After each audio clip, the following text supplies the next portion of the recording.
Hello everyone, welcome to our class. Today we are going to talk about transport of carbon dioxide. In our previous lecture, we have talked about transport of oxygen, that is via blood. In that lecture, we have discussed that most of the part, that is 97% of oxygen was transported in the form of oxyhemoglobin, that is by binding the oxygen molecule with hemoglobin, and rest 3% was transported in the dissolved form via plasma. In the case of carbon dioxide, there are three different ways by which this CO2 will be transported. Okay, so let's see that. As I have told you, the blood is the medium to transport the gases.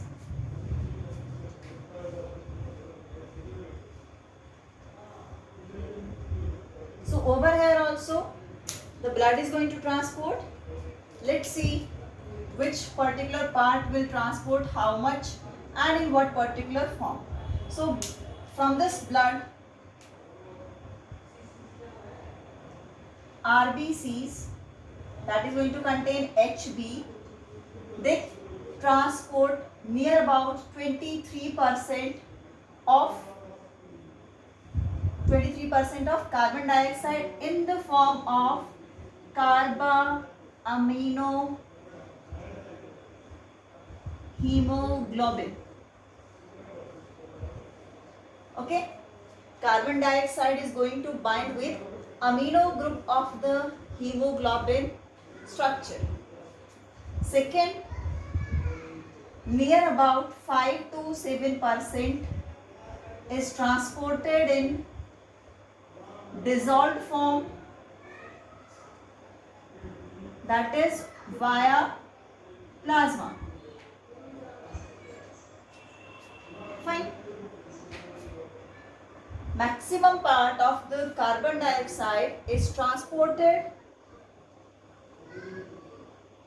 that is in the form of the bicarbonates.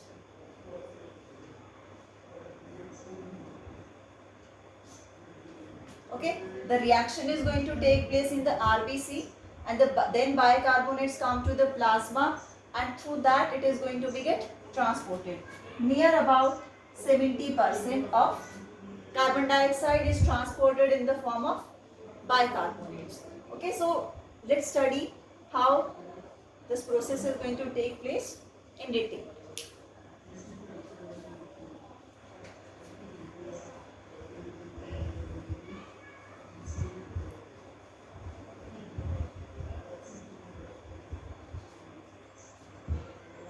So the first pathway, that is in the form of carbaaminohemoglobin.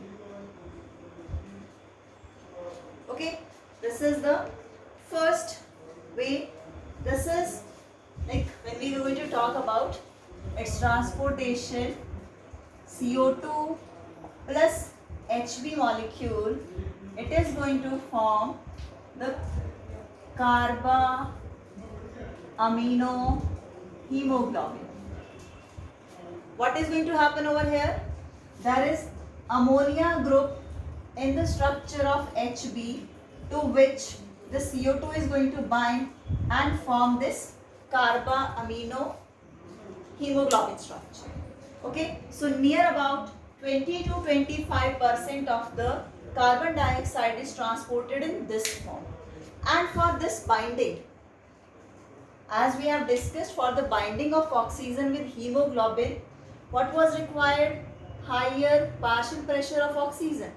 Over here, partial pressure of carbon dioxide should be high to favor the formation of this carbaaminohemoglobin molecule. Okay, when the more concentration of carbon dioxide would be there, that is in the case of the tissues, then the carbon dioxide will bind with the hemoglobin molecule. Okay, then it is taken to the alveoli where the conditions will be reversed. Then in the reverse condition, that is the partial pressure of CO2 will be less.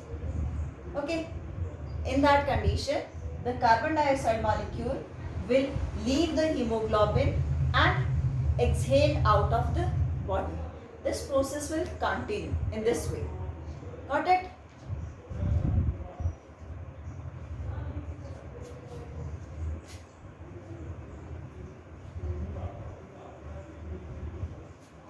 Now, as we have discussed few factors in the case of the oxyhemoglobin formation, so here are also factors which are going to help in dissociation of this structure or which are going to favor the formation of this structure.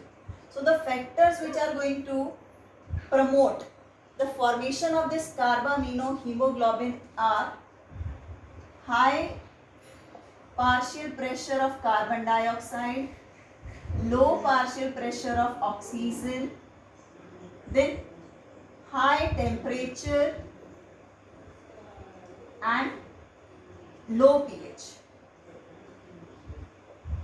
Okay, all these factors are responsible for binding of carbon dioxide molecule with hemoglobin. Okay, so this condition is favorable where this condition is favorable in tissues. So this carbaminohemoglobin structure is going to form in the tissues and get dissociate into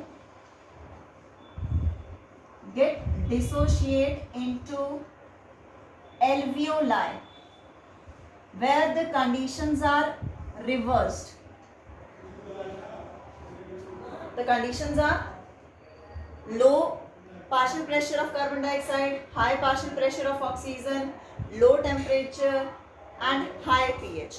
In that case, the CO2 molecule is going to get dissociate from the hemoglobin structure. Fine.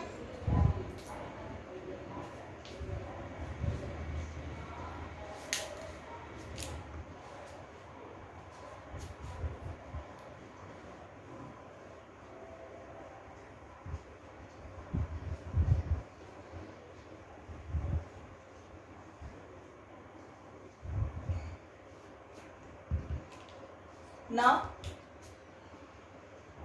when the CO2 is reaching to the RBC, reaching to the blood, in RBC contain maximum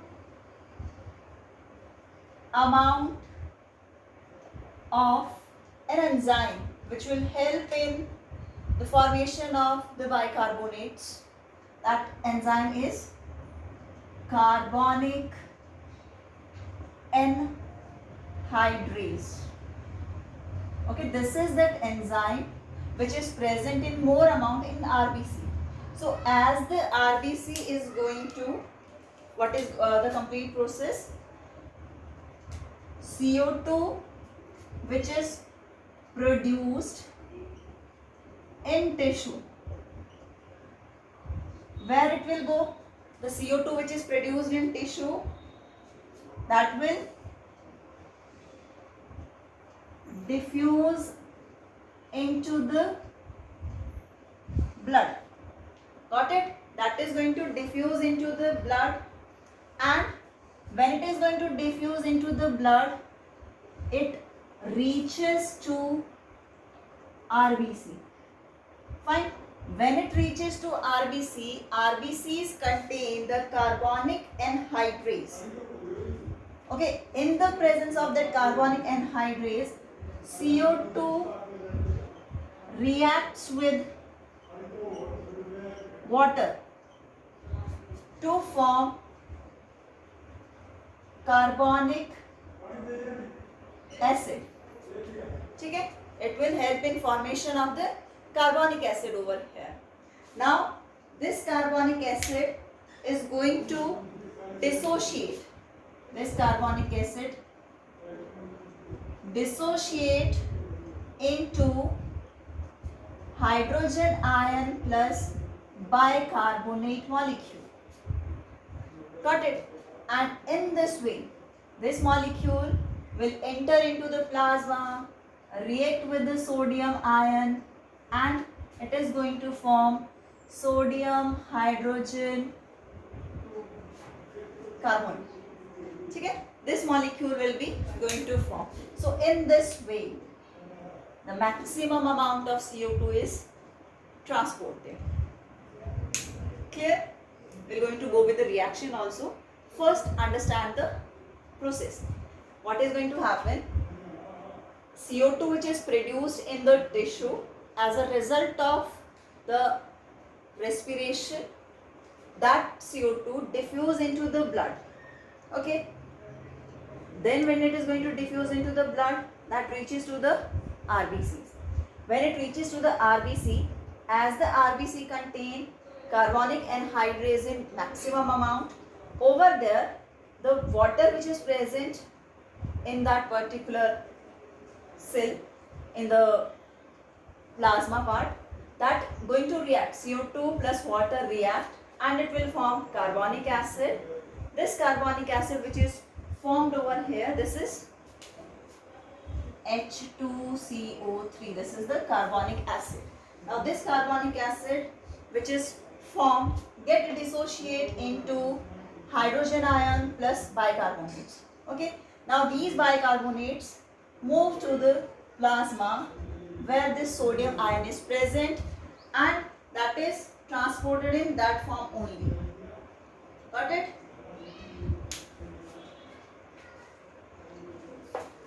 Now we'll see with the help of reaction, which is mentioned in our book also.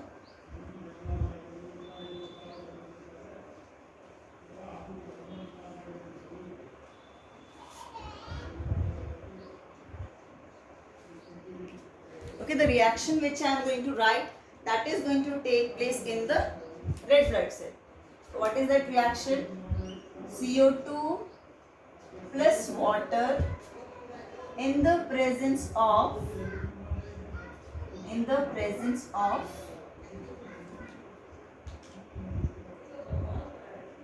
carbonic anhydrase enzyme. What it is going to form? It is going to form H2CO3. Okay, and for the activity of this particular enzyme, zinc ion is required. Now this is going to dissociate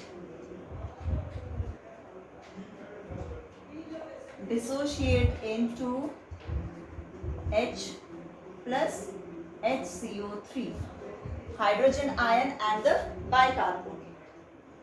Got it? Now over here, this is a reversible process.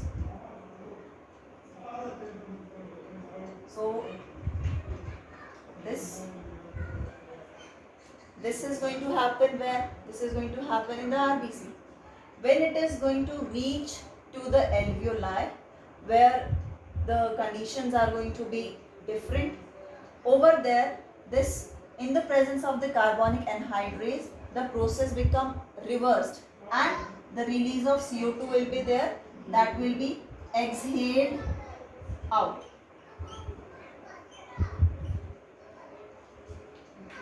Got it? Clear? That third way. What was the third way? That is in the dissolved form via blood plasma.